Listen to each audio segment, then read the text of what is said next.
Praise road. હું સ્ટેની મેકવાન, મારી YouTube channel Gujarati Bible સ્ટડીમાં તમારું સ્વાગત છે. મારી ચેનલને આજે અત્યારે આગળ તમે સબસ્ક્રાઈબ કરી લો અને ઈશ્વરના જ્ઞાનમાં તમે વધતા જાઓ. ફિલ્મની અંદર પ્રભુ શું જ્યારે મોત દેખાડે ત્યારે એમ પ્રભુ શું કણસતા હોય એવું બધું દેખાડે. એવા બધા અવાજ એમના મોઢામાંથી દેખાડે. તમે પેશન ઓફ ક્રાઇસ્ટ જોજો, એની અંદર પણ આ બધું બહુ વિસ્તારપૂર્વક એ દેખાડેલું છે.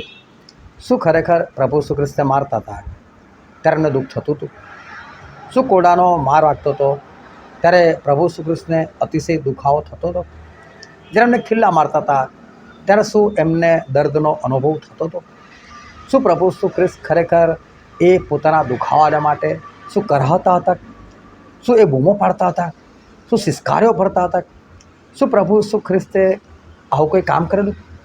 બાઇબલમાં તો એવું લખેલું છે કે પ્રભુ શ્રી પોતાનું મોઢું બંધ રાખેલું. તો શું ખરેખર પ્રભુ શ્રી ખ્રિસ્તે મોઢું બંધ રાખેલું? અને મોઢું બંધ રાખ્યું તો કેવી રીતે મોઢું બંધ રાખ્યું? એ શું કહેવા માગે છે એ જાણવા માટે આ વિડીયોને તમે આખો જુઓ.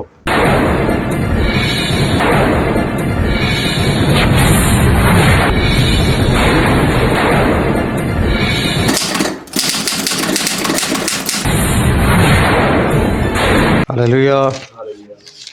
ઈશ્વર પિતાનો આપણે પુષ્કળ આભાર માનીએ કે આજે ફરીને એકવાર ઈશ્વર આપણને જીવતા રાખ્યા, આપણને તાજગી તંદુરસ્તી આપી. માટે આપણે ઈશ્વર પિતાનો આભાર માનીએ. આપણે ઈશ્વર પિતાના વચન તરફ જઈએ અને બાઇબલની અંદરથી યશાયા પ્રબોધકનું પુસ્તક તે 53મો અધ્યાય અને આપણે વાંચીએ તેની 7મી કલમથી લઈને તેની 9મી કલમ સુધી. તેના પર જુલમ ગુજારવામાં આવ્યો તો પણ તેણે નમ્ર થઈને પોતાનું મોં ઉગાડ્યું નહીં. હલવાન વધ કરવા માટે લઈ જવામાં આવે છે તેના જેવો, અને ઘેંટી પોતાના કાતરનાની આગળ મૂંઝી રહે છે તેના જેવો તે હતો. તેણે તો પોતાનું મોં ઉગાડ્યું જ નહીં. જુલમથી તથા ન્યાય ચુકાદાથી તેને લઈ જવામાં આવ્યો. તેની પેઢીના માણસોમાંથી કોણે વિચાર કર્યો કે મારા લોકોના અપરાધોને લીધે તેના પર માર પડ્યો ને તેને જીવતાઓની ભૂમિ પરથી મારી નાખવામાં આવ્યો? તેની કબર દુષ્ટોની ભેટી ઠરેલી હતી અને તેની મરણ અવસ્થામાં તે દ્રવ્યવાનની સંગાતે હતો, કેમ કે તેણે અપકાર કર્યો ન હતો ને તેના મુખમાં કપટ ન હતું. ઈશ્વર પિતાનું વાંચેલું વચન આપણા માટે પુષ્કળ આશીર્વાદિત છે અને ઈશ્વર પિતાનું વચન સત્ય છે અને બાઇબલનું વચન કહે છે કે તમે સત્ય જાણશો અને સત્ય તમને મુક્ત કરશે. ખૂબ ધ્યાનથી આજે ફરીને એકવાર આપણે ઈશ્વરનું વચન સાંભળીએ, સમજીએ, ગ્રહણ કરીએ. વિશેષ કરીને આપણે એ પ્રમાણે ચાલીએ કે જેથી કરીને આપણે આકાશના રાજ્યના વારસદાર થઈએ. જ્યારે યાકૂબ કે જેમનું નામ ઇઝરાયલ પાડવામાં આવ્યું અને એ યાકૂબના 12 પુત્રો હતા અને 12માના એક હતા યુસુફ. અને યુસુફ વિશે જ્યારે આપણે બાઇબલમાં જાણીએ છીએ, સમજીએ છીએ ત્યારે યુસુફ ઈશ્વરની દૃષ્ટિમાં બહુ અદ્ભુત હતા અને એમનું જીવન પણ ખૂબ સરસ હતું. આ યુસુફ કે જ્યારે હજુ નાની વયના હતા અને એ સમયે કે જ્યારે એ જુવાનીમાં પગ મૂકી રહેલા હતા ત્યારથી ઈશ્વરને ઓળખનાર, ઈશ્વરને સમજનાર, ઈશ્વરની આજ્ઞાઓ પાળનાર, ઈશ્વરની સાથે ચાલનાર, ઈશ્વરમાં રહેનાર એવા વ્યક્તિ એ હતા. અને એમના બીજા ભાઈઓ જે હતા એ લોકો કંઈ ભૂંડાઈ કરે તો એમને પસંદ નહોતું આવતું કે મારા ભાઈઓ કેવું જીવન જીવે છે. અને એટલે એમના ભાઈઓની ફરિયાદ એ પિતાને કરે કે પિતા તમે કંઈ કરો, આ ભાઈઓનું જીવન બરાબર નથી. કોઈ ચાળી ચૂગલી નહોતી, પરંતુ એ પોતાના ભાઈઓને એવી પરિસ્થિતિમાં જોવા માગતા નહોતા કે જે ઈશ્વર વિરોધની પરિસ્થિતિ હતી. હવે ભાઈઓને આ બધું ગમતું નહોતું કે આ નાનો છે અને અમારી ચાળી કરતો ફરે છે. એ લોકોને એવું લાગ્યું. અને એકવાર આ ભાઈઓ એ ઘેટા બકરા ચરાવવા માટે ગયેલા. ઘણો લાંબો સમય થઈ ગયેલો હતો, એ લોકો પરત આવ્યા નહોતા. એટલે યાકૂબને થયું કે ઘણો સમય થયો અને બાળકો દેખાતા નથી. યુસુફ એમનો ખાસ દીકરો હતો એટલે યુસુફને એ ઘેટા બકરા ચરાવવા મોકલતા નહોતા. એટલે યુસુફે કીધું જા યુસુફ તું જા કે છે અને ભાઈઓને ખબર મેળવી નાખ કે ક્યાં છે, કેવી પરિસ્થિતિમાં છે. એટલે યુસુફને પણ ખબર નથી ક્યાં હશે, કઈ જગ્યાએ મળશે.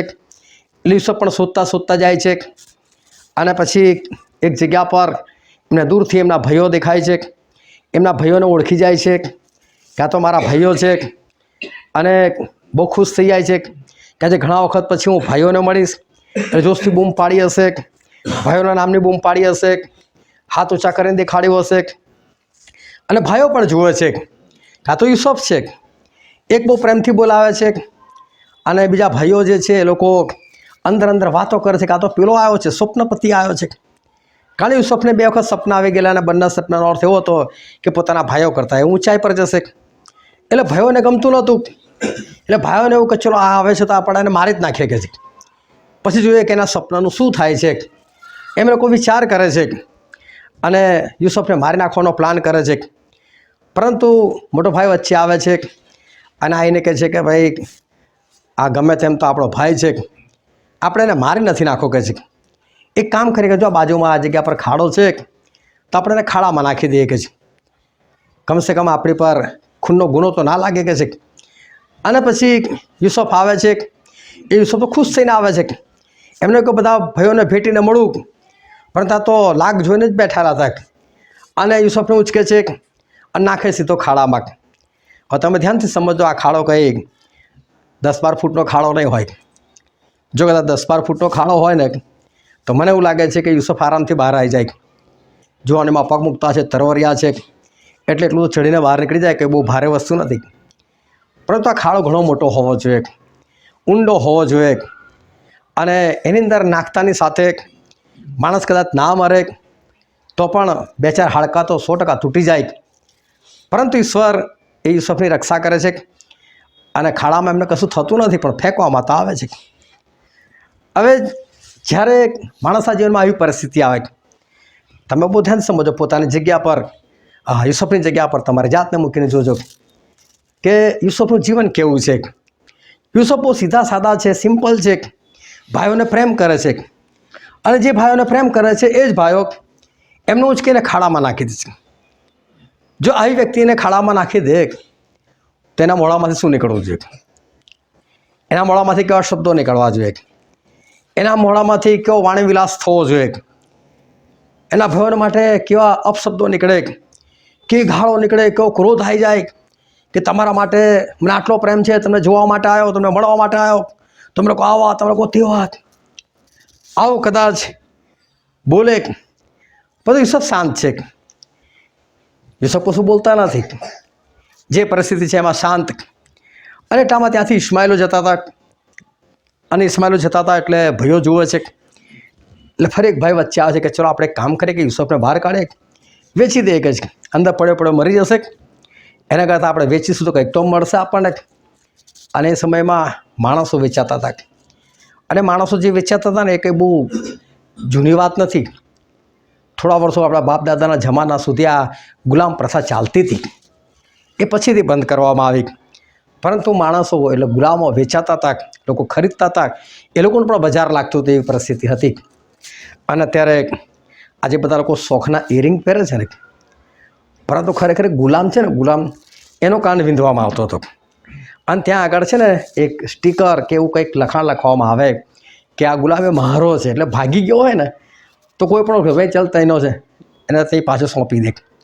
અને તમે આજે જોજો ઘણી જગ્યાએ ગાય ભેંસ હોય ને એમના કાન વીંધેલા હશે, તો એક સ્ટીકર મારેલું હશે કે આ ભાઈ અમારી ગાય ભેંસ એમ, કોઈ બીજાની નથી એમ. અત્યારે બધો શોખ થઈ ગયો. પરંતુ આ ખરેખર તો આ ગુલામ પ્રથાની એક રીત હતી યાદ રાખવાની કે આ મારું છે એમ.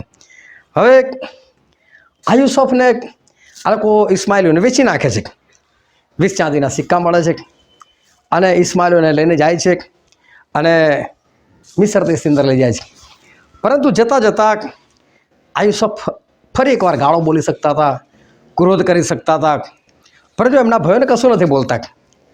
જો એ જગ્યા પર કદાચ આજના લોકો હોય તો શું કરે કે જેમણે કશું ગુનો નથી કર્યો અને ભયો આવો વ્યવહાર કરે, વેચી નાખે, તો શું બોલે? ચલો કદાચ વિશ્વાસીઓની પણ વાત કરે તો વિશ્વાસીના મોડામાંથી વધારે નહીં તો છેલ્લે એટલું મારો દેવું તને જોઈ લેશે, જા, છેલ્લે એટલી ધમકી તો હોય જ. પરંતુ યુસુફના મોડામાંથી કોઈ શબ્દ નહીં, કોઈ ક્રોધ નહીં, કશું જ નહીં.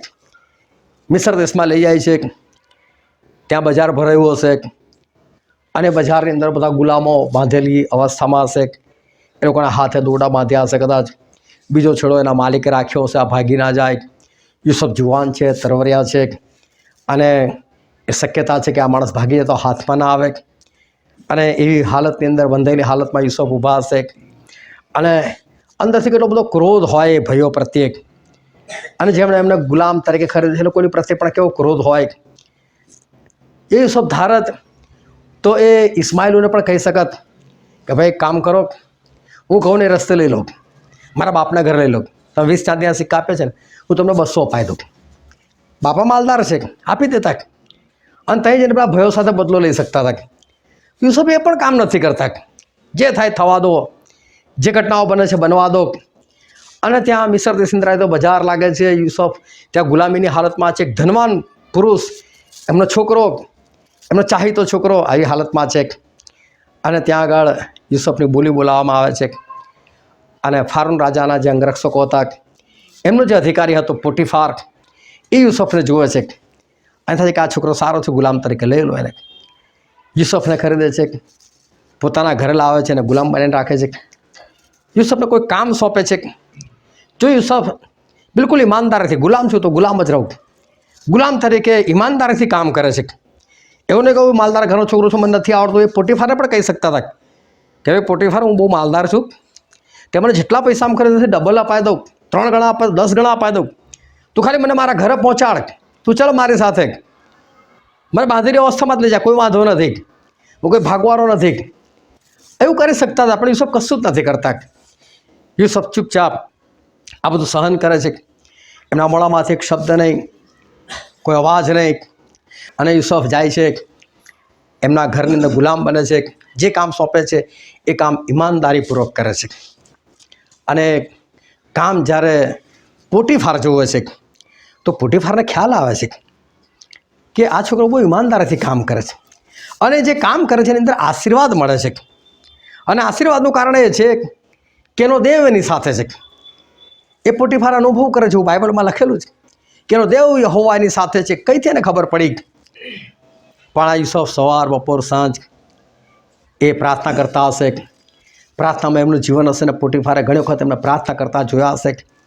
અને એટલે ખ્યાલ આવી ગયો કે આ છોકરો બહુ સારો છે, એનો દેવ એની સાથે છે, આશીર્વાદ આપે છે ને. જોયું કે જે કામ એને સોંપું છું બધું કામ આશીર્વાદિત થાય. એટલે પોટીફાર આઈડિયા મારે છે, ભાઈ કામ કર, તું મારા આખા ઘરનો ઉપરી, તું જ બધું કામ કરાય. હવે યુસુફે કામ નથી કરવાનું, પણ યુસુફે કામ કરાવવાનું છે. પણ કયું કામ? બધા જ કામ. આ યુસુફ તો જે કામમાં હાથ નાખે કામમાં આશીર્વાદ. એટલે પોટીફારના જો બધા કામ યુસુફ કરાવે તો આખું ઘર કેટલું આશીર્વાદિત થાય. એટલે પોટીફાર આઈડિયા મારે છે, પરંતુ યુસુફને શાંતિ મળે છે. હવે કહેવાય છે ગુલામ, પણ એ તો બધાની ઉપર રાજ કરનારી વ્યક્તિ છે. અને એ યુસુફને પોટીફારની પત્ની જુએ છે. અને એની અંદર એક યુસુફ પ્રત્યે ખોટી લાગણી થાય છે. અને એટલે એ યુસુફ પર ખોટી નજર નાખે છે. પણ યુસુફ એને બહુ સ્પષ્ટ કહે છે કે તારા ધણી પાસે કેટલું સોનું છે ને તારા ધણીને નથી ખબર, કે છે એ મને ખબર છે. તારા ધણીની ટોટલ સંપત્તિ કેટલી ને એનો હિસાબ મારી પાસે, તારા ધણી પાસે નથી. હું ધારું તો ગોલમાલ કરી શકું, એમ એને કહેવાનો મતલબ છે કે બધું મારા હાથમાં છે, કે છે પણ તને નથી સોંપી મારા હાથમાં. એટલે મને જે સોંપેલું છે એનો જ ઉપયોગ કરીશ, બીજા કોઈનો નહીં. તું એની પત્ની છે, પણ પેલી રોજ એની સાથે એ રમત રમતી હતી, પણ યુસુફ એના હાથમાં આવતો નહોતો. પરંતુ એક દિવસ યુસુફનું કપડું પકડી લે છે, તો યુસુફ કપડું ફેંકીને ભાગી જાય છે. આમાં જોખમ પણ છે, ખોટો આરોપ લાગવાની પણ શક્યતા છે, પણ યુસુફ કોઈ વાંધો નહીં. પણ હવે આની પત્નીની બીક લાગે છે કે જો યુસુફે એના મારા વરને કહી દીધું તો છે તો વિશ્વાસું, મારો વર વિશ્વાસ કરશે એની વાતો પર, એના કરતાં હું જ કંઈ કરું. એટલે એ જ રડીને ધમાલ કરી નાખે છે અને યુસુફ પર ખોટો આરોપ નાખી દે છે. યુસુફ પર ખોટો આરોપ આવે છે અને પોટીફાર આવે છે. એક ક્ષણ પણ વિચાર નથી કરતો કે આ માણસની સાથે ઈશ્વર છે, આ માણસ પ્રાર્થનાવાદી છે, શું આ માણસ આવું કૃત્ય કરે? એણે એકવાર પૂછવું જોતું હતું કે યુસુફ શું હતું? તું મને ખાલી એકવાર ઘટના તો કે શું થયું તારી સાથે? મને તારી પર વિશ્વાસ છે. ચલો વિશ્વાસ નથી, પણ તું મને કહેતો ખરો, તને એકવાર બોલવાનો મોકો તો આપું. એવું કશું જ નહીં. રાજાને જેલમાં નાખી દે છે. હવે જો યુસુફ અહીં ફરી રડી શકે છે, ઈશ્વર આગળ ફરિયાદ કરી શકે છે, બોલી શકે છે. એ પોટીફારને પણ કહી શકે, પોટીફાર પહેલાં મારું સાંભળ, હું તને કહું છું કે તારા ઘરની હકીકત શું છે, તારી પત્ની કેવી છે, એ કહી શકે છે યુસુફ. પણ યુસુફ નથી કહેતા, કશું જ નહીં. એ કંઈ જ બોલતા નથી. એ ચૂપચાપ રહે છે, જેલમાં જાય છે. પરંતુ જેલર જે છે એને ખ્યાલમાં આવી જાય છે કે યુસુફ જેવો તેવો વ્યક્તિ નથી, યુસુફ સારો છે. એને ખ્યાલ આવે છે યુસુફ અદ્ભુત છે, યુસુફની સાથે ઈશ્વર છે એવું એને ખબર પડે છે. એ કે જય યુસુફ, આ જેલર તરીકે હું તને કામ સોંપું છું, તારે જ બધા પાસે કામ કરવાનું, તારે કોઈ કામ નહીં કરવાનું, તું જ બધા પાસે કામ કરાય છે. કેવું સરસ. યુસુફ ફરી ગાડી આઝાદ થાય છે.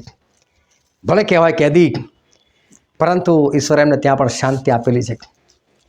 અને હવે જ્યારે ત્યાંનો રાજા ફારૂન છે એને સ્વપ્ન આવે છે, એ સ્વપ્નનો અર્થ કોઈ નથી બતાવી શકતું.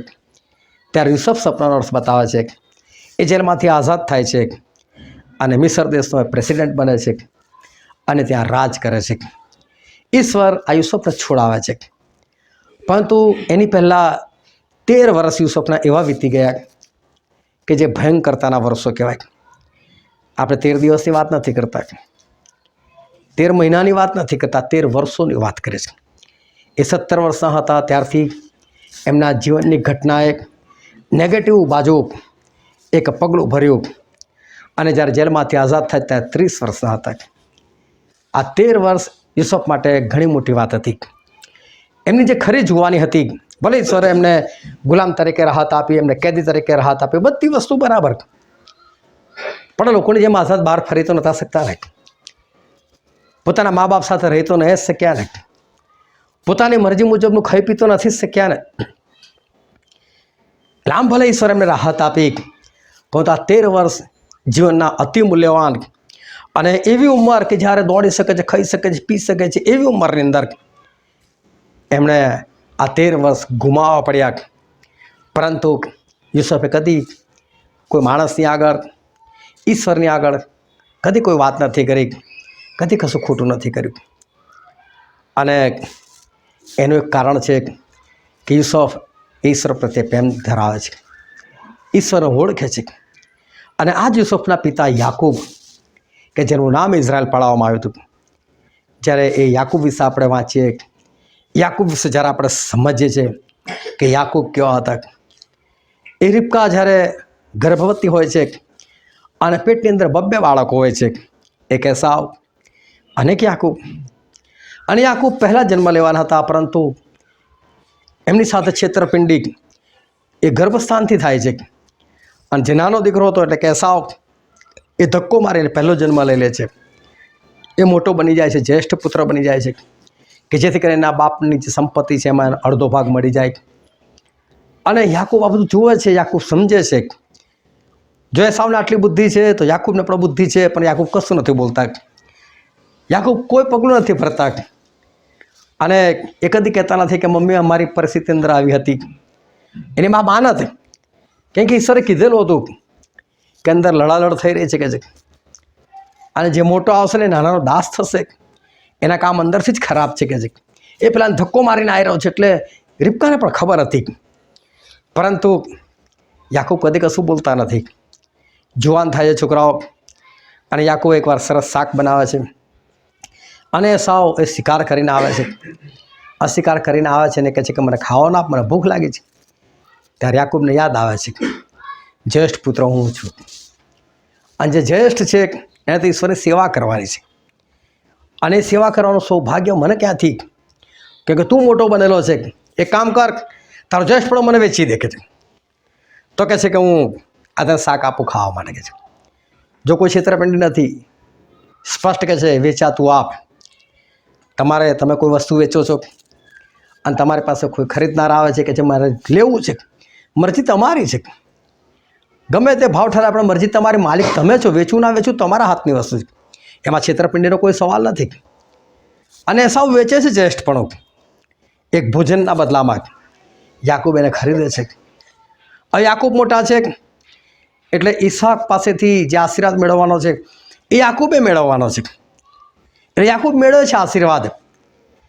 તો ફરી પાછી એમને ખોટી વાતો થાય છે અને એસાવ કે જાણે મને છેતરો કે છે, બીજી વખત છેતરો.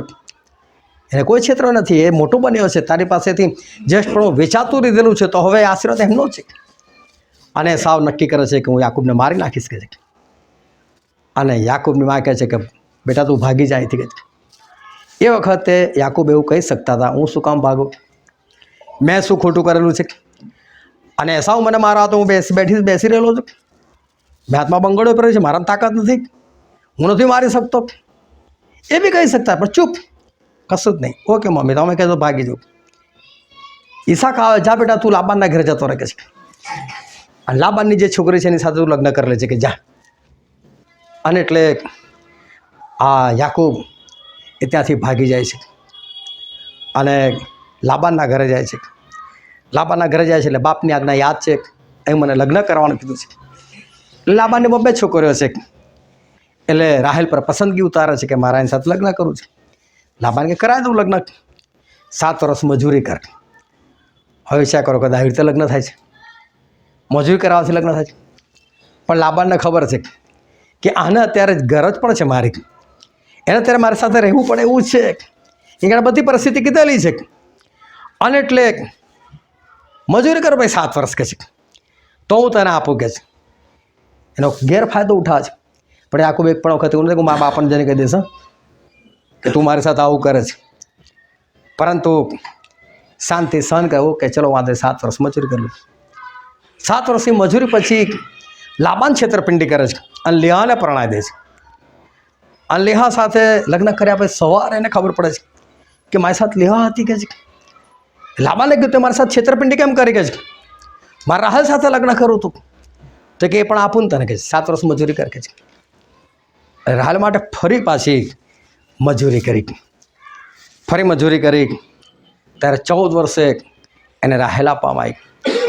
તો કે સારું બહુ થયું, હું અહીંથી નીકળું કે છે, 14 વર્ષ મજૂરી કરી છે તો મને કશું કાપ કે મારા બાપના ઘરે પાછો જાઉં. તો કે ના, એના માટે 6 વર્ષ મજૂરી કરે કે છે લોકો. અને આખું બધું 6 વર્ષ મજૂરી કરે છે. ઈશ્વરને માનનાર વ્યક્તિ, રસ્તામાં ઈશ્વર દેખાયેલા, સાક્ષાત ઈશ્વર સાથે વાત થયેલી. ઈશ્વરે કીધું આખું તું જ્યાં જઈશ હું તારી સાથે રહીશ, હું તને સફળતા આપીશ, હું તને પાછો લાવીશ. તો એકવાર તો યાકૂબ ઈશ્વરે કે ઈશ્વર આખું જો મારી સાથે કેવું કરે છે લાબાન, કેટલી મજૂરી મારી પાસે કરાવે છે, મારી સાથે કઈ છેતરપિંડી રમે છે, પ્રભુ એકવાર તો જુઓ. નહીં, આ યાકૂબે બધું વેઠેલું હતું, યાકૂબ બધું સહન કરેલું હતું. એ વાત યુસુફને કીધી હશે, કાં તો બધા ભાઈઓને કીધી હશે. અને યુસુફને આ બધું ખબર તો યુસુફ પણ શાંત રહે છે, યાકૂબ પણ શાંત રહે છે. અદ્ભુત પાત્રો. પરંતુ જ્યારે આપણે પોતાની જાતને એમની સાથે સરખાવવાનો પ્રયત્ન કરે, લોકોની પરિસ્થિતિ સાથે તમે સરખાવવાનો પ્રયત્ન કરો કે આવું મારી સાથે થાય તો હું શું કરું, શું ખરેખર હું શાંત રહું, શું ખરેખર મારી અંદર શાંત રહેવાની શક્તિ છે, શું ખરેખર મારું મોડું આવી પરિસ્થિતિમાં હું બંધ રાખી શકું. આપણે પોતાની જાતને તપાસીએ એ વખતે કે ખરેખર મારી સાથે આવું બને તો હું શું કરું. પ્રભુ શું આ પૃથ્વીના ઉત્પન્ન કરનાર, આ જગતના બનાવનાર વ્યક્તિ, અદ્ભુત ઈશ્વર. પરંતુ એમણે નક્કી કરેલું હતું કે માણસ જે શેતાનના બંધનમાં છે મારે એને છોડાવવો છે. એટલે શેતાન સાથે જે વાતચીત થયેલી હતી, કરાર થયેલો હતો, સોદાબાજી થયેલી હતી. એટલે પ્રભુ શું છોડાવવા માટે, જીવ આપવાના માટે, લોહી વેવડાવવાના માટે આ પૃથ્વી પર આવ્યા, એક માણસ બન્યા અને આ પૃથ્વી પર આવ્યા. એમનું મૃત્યુ એ સ્વાભાવિક મૃત્યુ નહોતું થવાનું. એમનું લોહી કોઈ સ્વાભાવિક રીતે કંઈ હાથની કોઈ નસમાં કે પગની કોઈ નસની અંદર એક નીડલ નાખીને બોટલો ભરી ભરીને કાઢવાનું નહોતું, મારીને લોહી કાઢવાના હતા, એનું ભયંકર અપમાન કરવાના હતા. એમનું મૃત્યુ દર્દનાક હતું. પ્રભુ શું ચાહત તો શું ના કરી શકતા, પ્રભુ ચાહે તો આ બધાનો નાશ કરી શકતા હતા. એટલા શક્તિમાન, એટલા સામર્થ્યવાન, એ બધાને ઉત્પન્ન કરનાર. અને જે લોકોને બચાવવા માટે આવેલા એ લોકો જ પ્રભુ શુંની નિંદાઓ કરે છે. એ હોય તું તારી જાતને બચાવી કે છે, તે બહુ લોકોને સાજા કર્યા, તારી જાતને પણ સાજો કર કે છે. જો તું ખ્રિસ્ત હોય તો ક્રુસ પરથી ઉતરી આવી નીચે કે છે, અમે તારી પર વિશ્વાસ કરીએ. વિચાર કરો કે જ્યારે તમે કોઈની ઇજ્જત પર કહી નાખો ત્યાં સામેવાળાને કેવું લાગ્યા. જો સામેવાળાની વાત છોડો, જ્યારે તમારી ઇજ્જત પર આવે છે, ઈગો પર આવે છે, ત્યારે એમાં કેવું થાય છે? સેવા સમય મોડું બંધ રહે, સેવા સમય તમે શાંત રહી શકો છો, સેવા સમય તમારા મોઢામાંથી એવો વાત નીકળે કે સર તમે બહુ આશીર્વાદ આપો, હું તને બહુ પ્રેમ કરું છું. શું આવા શબ્દો એ સમય નીકળે છે? જ્યારે ઈગો પર આવી જાય, બહુ મોટા પ્રોબ્લેમ થાય છે. પ્રભુ શું ચૂપ રહ્યા, કંઈ જ ના બોલ્યા. બાઇબલ કહે છે કે એ મરણના વધસ્તંભને અધીન થયા, એ મૃત્યુના અધીન થઈ ગયા. મારી નાખો, કોઈ વાંધો નહીં. એમનામાં શક્તિ હતી, સામે એક જ ફૂંક મારે બધા સિપાહીઓ ગબડી જાય. ખાલી ગેસેમાની વાડીમાં ખાલી એટલું પૂછ્યું પ્રભુ છે, ઓલા તમે કોને શોધો? સિપાહીઓને પૂછ્યું. સિપાહીઓ પછી શું છે ને આઝારી કહેવાય છે ને, અને ખાલી પ્રભુ છોટું બોલ્યા ને હું છું, બધા ધમધમ નીચે પડી ગયેલા, બધા પાછા હટીને ગબડી પડેલા. વિચાર કરો, પ્રભુના મોઢામાંથી ખાલી આટલો શબ્દ નીકળ્યો હું છું, એ શબ્દની અંદર એટલો પાવર હતો કે સિપાહીઓ પડી ગયા. તો ભૂલથી ફૂંક મારી દે તો શું થતા લોકોનું? પણ શાંતિથી ઓકે લઈ જાઓ, મને કોઈ વાંધો નહીં. અને ત્યાંથી જ પ્રભુને મારવાની શરૂઆત થઈ, ત્યાંથી જ એમને મુક્યો મારવાની શરૂઆત થઈ, કોરડા મારવાની શરૂઆત થઈ. જેના હાથમાં જે આવી રીતે પ્રભુ શ્રી કૃષ્ણ માર્યા છે, લોકોએ અપમાન કર્યું છે. એમની આજુબાજુમાં ચોર, આપણને એક જ ચોર યાદ આવે કે એક ચોરે માફી માગી, એવું નથી. બંને ચોરોએ પહેલાં નિંદા કરેલી છે, બંને ચોર પહેલાં પ્રભુની વિરુદ્ધમાં બોલ્યા, પછી એકને ભાન થાય છે કે અમે આનું આટલું બધું બોલે છે, આ કશું બોલતો જ નથી. ત્યારે એકને લાગ્યું કે ના, આપણે ખોટા છે. એટલે પછી પેલા બીજાને કહે છે કે ભાઈ આપણે આપણી બરાબર સજા ભોગવે છે, આણે કંઈ નથી કર્યું. પણ એણે બી પહેલાં નિંદા તો કરેલી જ પ્રભુની. બાઇબલ ખોલીને વાંચજો, ખબર પડશે. એટલે એવું નથી કે ચોર સારો હતો, સારો હતો વધસ્તંભ પર હોત નહીં. આના માટે પ્રભુ શું કે જેમની આજુબાજુ ચોર હોય અને ચોર આવ્યું મજાક કરે, પ્રભુ શું ચૂપ રહે? શું એમનામાં શક્તિ નથી, એમનામાં સામર્થ્ય નહોતું? બાઇબલ કહે છે આ ગ્રીક લોકો બહુ જ્ઞાની લોકો હતા, અને એ લોકોને જ્યારે પ્રભુ સુધી વાત પ્રગટ કરવામાં આવી ને ત્યારે કોઈને ખરાબ લાગ્યું. હોતો હશે આવો કોઈ દેવ હોય કે ચૂપચાપ મરી જાય, આવો કોઈ દેવ હોય કે છે? એ લોકોનું મગજ કામ ના કરી શક્યું કે ચૂપચાપ મરી જાય કોઈ દેવ હોય. તો યહૂદીઓ સામર્થ્યવાન, આજે પણ જો યહૂદીઓ લડાઈ કરવામાં જ ઉસ્તાદ, કશું પણ ખાલી પાડવાની જ વાત. મૂસા જો ખાલી એને ખબર પડી કે પેલા મિસ્રી ઇઝરાયેલી પુત્રને હેરાન કરે, આજુબાજુ જોયું કોઈને દેખાતું, આલી પાડી પેલા દાટી દીધો. લે જોશીલા લોકો મારફાડ કરવામાં. અને એ લોકોને એવું લાગ્યું કે દેવ હોય, ખ્રિસ્ત હોય તો આવો હોય, ચૂપચાપ મરી જાય. એ તો મારે, દેવ જેવા તેવા ના હોય કે જે દેવ 1,85,000 એક રાતમાં મારી શકતા હોય, 10 લાખ પૂછીઓને મારી શકતા હોય, અને એ દેવ હવા ચૂપચાપ વધસ્તંભ પર મરી જાય. ના વિશ્વાસ કર્યો એ લોકોએ. પરંતુ પ્રભુ ચૂપ હતા, એ કશું જ બોલ્યા નહીં. એમણે કશું જ પોતાના મોઢામાંથી એક શબ્દ કાઢ્યો નહીં. એ ઘણું બધું કહી શકતા હતા, ઘણું બધું કરી શકતા હતા, પણ ના કર્યું. અને આજે આપણે જે વચન વાંચ્યું હતું યશાયા પ્રબોધકનું પુસ્તક 53મો અધ્યાય, અને આપણે વાંચીએ એની 7મી કલમ. તેના પર જુલમ ગુજારવામાં આવ્યો તો પણ તેણે નમ્ર થઈને પોતાનું મોં ઉગાડ્યું નહીં. હલવાન વધ કરવા માટે લઈ જવામાં આવે છે તેના જેવો, અને ઘેંટી પોતાના કાતરનારની આગળ મૂંગી રહે છે તેના જેવો તે હતો. તેણે તો પોતાનું મોં ઉગાડ્યું જ નહીં. બાઇબલ કહે છે કે પ્રભુ શું હજુ તો બનાવ બને એની પહેલાં લખવામાં આવેલું પ્રભુ માટે. એમણે પોતાનું મુખ ઉઘાડ્યું નહીં, એ ચૂપ રહ્યા. કેવી પરિસ્થિતિ હતી એને પ્રભુ ચૂપ રહ્યા. યાકૂબ શાંત રહ્યા, કશું જ બોલ્યા નહીં. એમનાથી 12 કુળો ઉત્પન્ન થયા. વખત જતાં એ પ્રજા મોટી થઈ. યાકૂબનું નામ ઇઝરાયલ પાડવામાં એનાથી આખી ઇઝરાયલ કોમ અસ્તિત્વમાં આવી. અને એ યુસુફ પણ બિલકુલ શાંત. અને તમે જુઓ કે જ્યારે ઇઝરાયલ પુત્રો મિસ્ર દેશમાંથી આઝાદ થયા ને, કોઈ હલ્લો નથી કર્યો, કોઈ બૂમ બરાડા નથી કર્યા, કોઈ લડાઈઓ નથી લડી. બસ ફક્ત ચમત્કારો થયા અને ઇઝરાયલ પુત્રો આઝાદ થયા. અને ઇઝરાયલ પુત્રો જ્યારે ત્યાંથી નીકળ્યા, સમુદ્ર કિનારે ગયા, અને ત્યાં આગળ પાછળથી જ્યારે ફરી એકવાર ફાર્મ આવ્યો ત્યારે લોકો ગભરાઈ ગયા. જોશથી બહુ પડવા લાગ્યા, અમને મરવા માટે લાવ્યો કે છે. મોઢું ખોલ્યું, કચકચ કરી, અમને મારી નાખવા માટે લાવ્યો છે કે. અને ત્યારે મૂસાએ લોકોની સાથે વાત કરી. અને આપણે કલમ વાંચીએ નિર્ગમનનું પુસ્તક, ત્યારે 14મો અધ્યાય, તેની 14મી કલમ. યહોવા તમારા માટે યુદ્ધ કરશે અને તમારે શાંત રહેવું. બાઇબલ કહે છે યહોવા તમારે સારું યુદ્ધ કરશે અને તમારે શાંત રહેવું. હાલેલુયા. હાલેલુયા. યહોવા તમારે સારું યુદ્ધ કરશે અને તમારે શાંત રહેવું. આ ઈશ્વરનું વચન છે કે યહોવા તમારે સારું યુદ્ધ કરશે પણ તમારે શાંત રહેવું.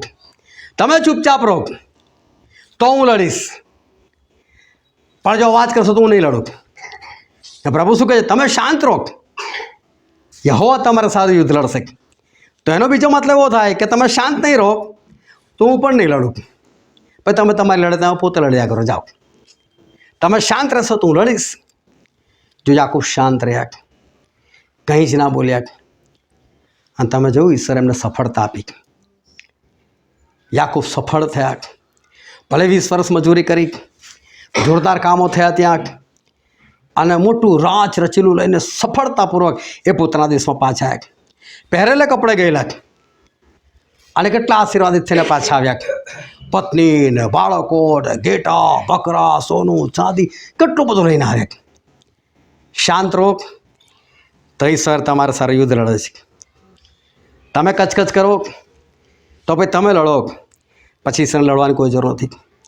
યુસુફ તમે જો ગુલામ તરીકે લેવાઈને ગયેલા, જેનો સોદો થઈ ગયો 20 ચાંદીના સિક્કા, કેટલી કિંમત આખી યુસુફની, 20 ચાંદીના સિક્કા ખાલી. અને પરદેશમાં ગયા. ઇજિપ્ત એ જમાનાની મહાસત્તા, મિસર દેશ, તેના પ્રેસિડેન્ટ બની ગયા. તું શાંત રહીશ, હું લડીશ. ઈશ્વર કહે છે તમે શાંત રહો, હું લડીશ. યુસુફ શાંત રહ્યા, ઈશ્વરે એમનું યુદ્ધ લડ્યા. મને નથી ખબર એના પછી શું થયું શું નહીં, પરંતુ મને એવું લાગે છે પોટીફારને જબરદસ્ત બીક લાગી હશે, કારણ કે ફારૂનના અંગરક્ષકોનો અધિકારી હતો. હવે એને બીક લાગી હશે કે યુસુફ અને પ્રેસિડેન્ટ મારા કરતાં ઊંચા પદ પર, હવે તો આ મને જેલમાં નાખી શકે છે. ક્યાં ભાઈ મને જેલમાં નાખેલો? આખા બાઇબલમાં કોઈ નોંધ નથી. બની શકે કદાચ પોટીફાર ગયા હોય, માફી માંગી હોય, અને સબ કે છોડ નહીં યાર ભાઈ, મેં તો તને ક્યારનો માફ કરેલો છે, મારે કરવું તો ના કરતો. અને પછી બી મન નથી લાગતું કે યુસુફ કશું બોલ્યા. પછી બી એની પત્નીને કોઈ વાત નહીં કરી. તું શાંત રહે, હું યુદ્ધ લડીશ.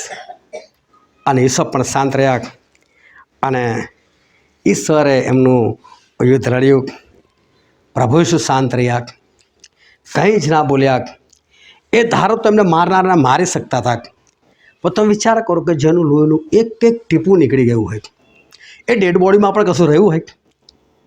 જેની બોડીમાંથી લોહીનું એક એક ટીપું નીકળી ગયું, ડેડ બોડીમાં શું રહ્યું હોય? એ ડેડ બોડી કેટલી ખરાબ હાલતમાં હોય. માથાથી લઈને પગના તળે જેનો કોડાનો માર મારવામાં આવેલો, એ તો લોકો વાતો કરે છે 39 ફટકા. પ્રભુ નથી મારવામાં આવેલા, એમને અગણિત ફટકા મારવામાં આવેલા. કારણ કે 39 ફટકા યહૂદીઓ મારતા હતા. અને તમે બાઇબલમાં જ જો, પિલાતે સજા કરી. પિલાત યહૂદી નહોતો, પિલાત રોમન હતો. અને રોમન સરકાર જ્યારે સજા કરે ને એમાં ગણતરી નહોતી કે ભાઈ આટલા ફટકામાં આવીને તમારે ચૂપ રહેવાનું, કોઈ ગણતરી નથી. પીઠ પર એકલા નહોતા ફટકા પડતા, પેટ પર બી પડે. અને કોઈક એવું કીધું છે અભ્યાસીએ કે પ્રભુ ઈસુ ખ્રિસ્તે જે માર મારવામાં આવેલો, એમાં જે કોરડો બનાવવામાં આવેલો, એ કોરડો એટલો ભયંકર હતો કે જ્યારે પ્રભુ ઈસુને મારવામાં આવે ને ત્યાં ચામડીની અંદર ઉતરી જાય. અને પછી જ્યારે એને ખેંચવામાં આવે ને તો કમસે કમ 50 ગ્રામ માંસ લઈને બહાર આવે. હવે આવા અગણિત કોરડા મારવામાં આવ્યા હોય, અને એ માણસ એવું જાહેર કર્યું કે પ્રભુ ઈસુ ખ્રિસ્તે તમે આગળથી જુઓ ને તો પાંસળીઓની અંદરથી પાછળનો ભાગ દેખાય, કાણા પડી ગયેલા પ્રભુને કહે છે. એવા પ્રભુ ઈસુને મારવામાં આવેલા. ડેડ બોડીમાં શું રહ્યું હોય? આવી ડેડ બોડી ઊભી થઈને બહાર આવતી હોય, ડેડ બોડી બદલાઈ જતી હોય. કેટલું અદ્ભુત! પણ ક્યારેક પ્રભુ ઈસુ શાંત રહ્યા. તમે શાંત રહો તો ઈશ્વર લડે. જે લોકોએ આટલી ભયંકર હદે પ્રભુને માર્યા હોય, અને પ્રભુ 40 દિવસ લોકોને દર્શન આપતા રહ્યા, એમણે કંઈ ખોટું કામ નહોતું કર્યું કે સંતાવાની જરૂર પડે. એકવાર તો 500થી લોકો વધારે ભેગા થયેલા હતા અને પ્રભુ એમની સામે હાજર થઈ ગયા. લો હવે હું જીવતો છું, આ મારું શરીર જો, મને કોઈ ડાઘા નથી, કશું જ નથી, મને કોઈ કોડાનો માર નથી, મારું શરીર બદલાઈ ગયું છે, મારું પુનરુત્થાન થયું છે. લોકોને કેવું આશ્ચર્ય થયું હશે, એ વાતો કેવી ફેલાઈ હશે. ત્રીજા દિવસ સવારે લોકો ભાગેલા યાજકો પાસે. આવું થયું છે. પેલા ચોકીદારોએ કીધું, યાજકોએ પૈસા આપ્યા, ચૂપ રહો. એવું ના કહેતા ઉઠ્યો છે, એવું કહેજો કે એના શિષ્યો આવીને સબ ચોરીને લઈ ગયા કે છે. વિચાર કર કેવી બીક લાગી હશે લોકોને.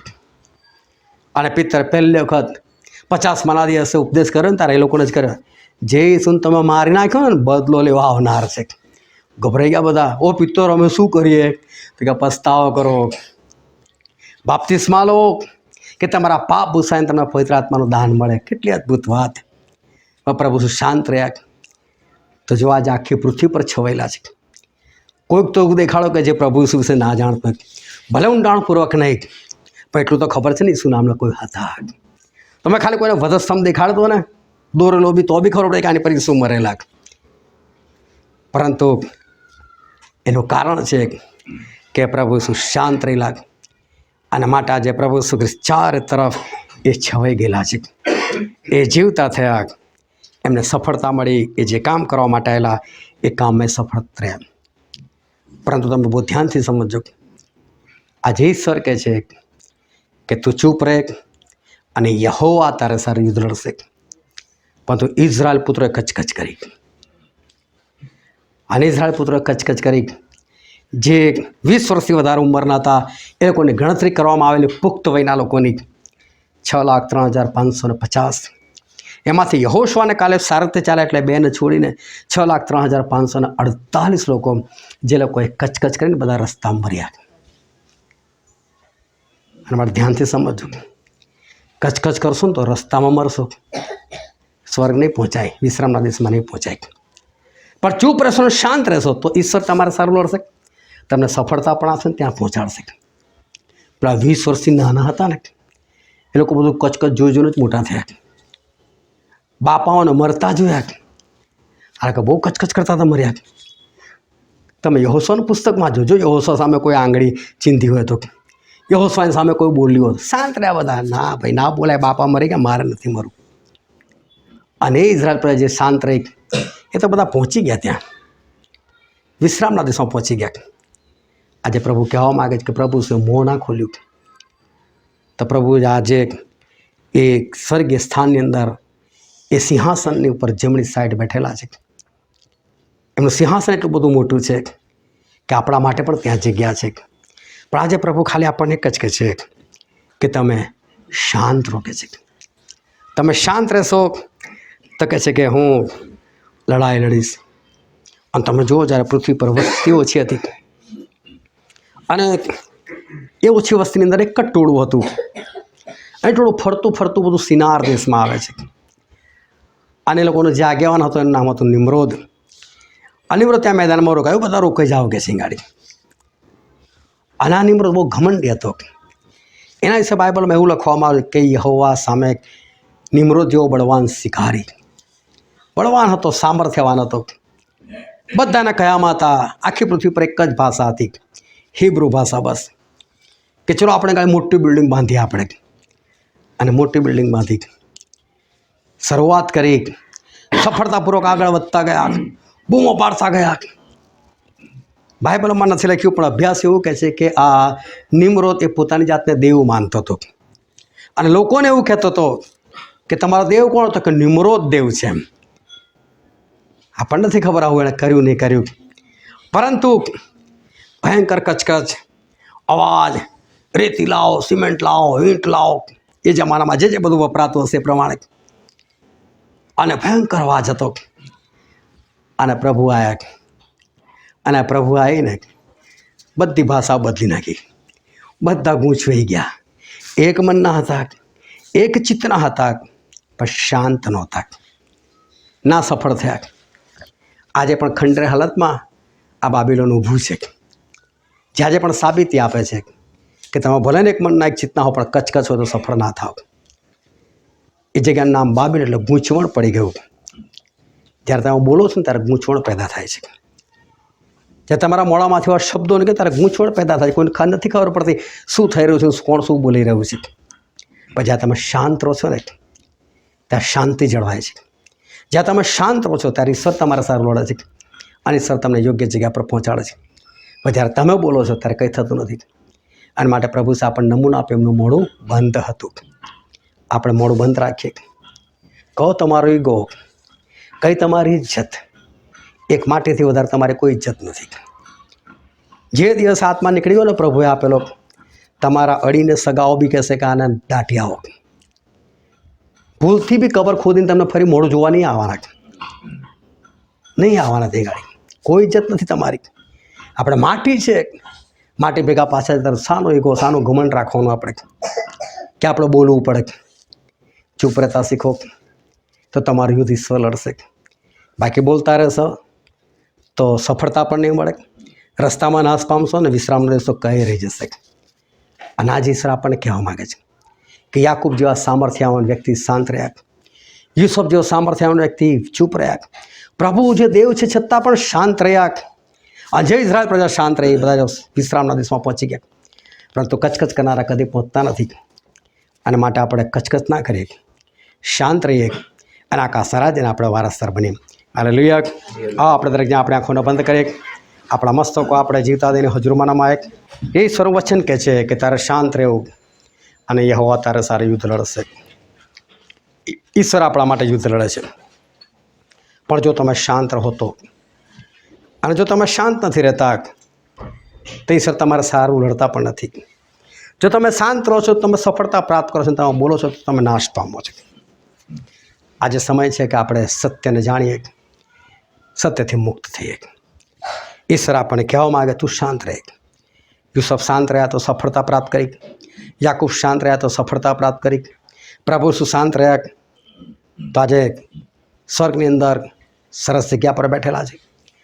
આજે જો આપણે શાંત રહીશું તો ઈશ્વર આપણને પણ ઊંચાઈ પર પહોંચાડશે. પણ જો કચકચ કરીશું તો રસ્તામાં નાશ પામીશું અને ઈશ્વર આપણા માટે લડાઈ નહીં લડે. જે ઇઝરાયલ પુત્રો કચકચ કરી બધા રસ્તામાં નાશ પામ્યા. અને માટે આપણે એવા ના થઈએ, પરંતુ આપણે શાંત રહેનાર થઈએ. આપણે કોઈ ઇજ્જત નથી, આપણે માટી છે ને માટીમાં મળી જનાર છે. તો આપણે કઈ વાતનું ઘમંડ આપણે કરીએ, પરંતુ આપણે ચૂપચાપ આપણે રહીએ અને સહન કરતા થઈએ અને આકાશ રાજ્યના આપણે વારસદાર થઈએ. આ વચન સમજવા માટે, ગ્રહણ કરવા માટે, એ પ્રમાણે ચાલવા માટે પ્રભુ ઈસુ ખ્રિસ્તની કૃપા આપણા દરેક પર થાવ.